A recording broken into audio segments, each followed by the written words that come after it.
Previously on Old Black Train. 10 days ago, you arrived in the capital city of Broadland Depot. Schuyler Falls, or Simon McDonough, George Munyon, or George Bridges, Blanche Brandeis, and Amos Cornwallis were called to meet with the leader of Broadland, Cassie Colt. There, the four of you met one another in the staircase leading up to the business sector tram. While waiting for the tram, along with the many other folks who had been assembled to meet with Cassie in a large Save the World meeting, you ran into Virgil Thatch, who had also come to see what Cassie has to say. In the conference room, Cassie Colt pitched her plan. She had assembled the best of the best from the east and west to unify behind one goal, building 3 meteor-destroying spacecrafts. You would be assigned into teams, each team given a series of briefings, some involving material retrieval, your team's specialty, others assigned to manufacturing, magic casting, and so on. Interrupting this meeting was Clifford Hayes, a previously unknown demagogue who had risen to power toting a different message. Grab the remainder of your life by the horns, live how you wish, take what you want, and party until it's inevitably over. He invited the assembly to the party, threatened a life or two, and left. You later learned that before the final days, Clifford was a high-end barber in the capital, his name entirely absent in the scope of Broadland history. After Clifford departed, and with an insistent rallying call from Cassie, the world got to work. The deadline was tight, but with the well-liked leader at the wheel and the situation as dire as it was, you, along with the others, began your first mission, doled out by an optimistic young government worker assigned to you named Levi. Downstairs, you were introduced to who was to be your 5th party member, Hector the Squeedo, drunk in a bar fight.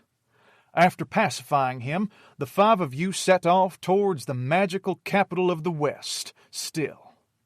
On the rush line, Virgil Thatch, the former head of the Broadland History Department, appeared once more, impressed by your rescue of Hector. There he conscripted you to a mission of his own.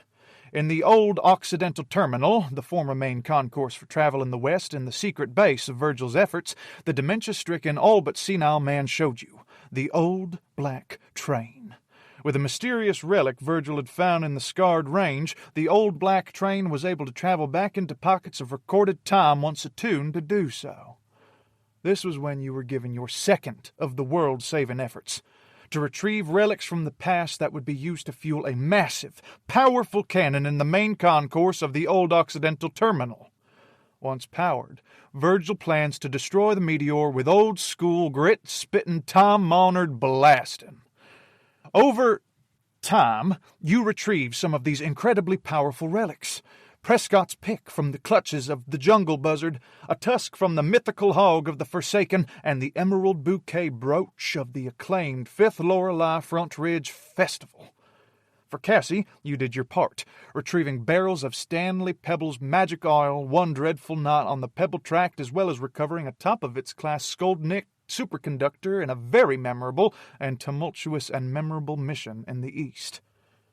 There have been scuffles in the dust, diplomatic attempts on birds, corn liquor comas, extended expeditions in the past, bean-related ambushes, festival games, gunfights, bouts of fiddling, the killing of a stubborn bug, hellos, farewells, and even the occasional moment to stop and smell the flowers.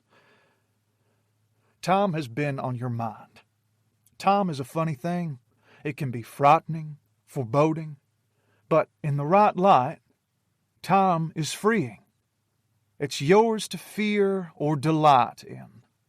On the 10th evening after your journey began, you were called to the capital to be introduced to the spacecraft Cassie intended for you to operate. Otherwise preoccupied, you raced to save Simon's old friend, Luna Iona, from being whisked into time by the wayward Puka. 2, interrupting you once more, was Clifford Hayes.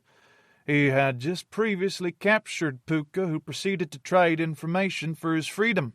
Clifford gleaned the whole story from the bug, of Virgil Thatch, his train, and of the now splintered Scar Corps. Clifford then captured you, got confirmation of Puka's story from a blabbermouthing Schuyler, and released you on the promise that you'd introduce Clifford to Vigil after your spat with the insect, with, also, of course, the threat of violence. You defeated the bug, recovered the fragment of Scar Core that Puka carried, and saved Luna. Moments later, in this cluttered, desperate timeline, the rapidly crafted spaceships reached the disaster that Virgil feared and Clifford predicted. The headlong launch of the first ship was quickly met with system failure, obliterating the second and third of Cassie's plans. Now you sit in the green room of the Broadland Amphitheater, the footsteps of Luna Iona, Marty, and Simon McDonough disappearing down the hallway. 1 hour remains before the next rush line to still, and 3 days remain until the end of the line altogether.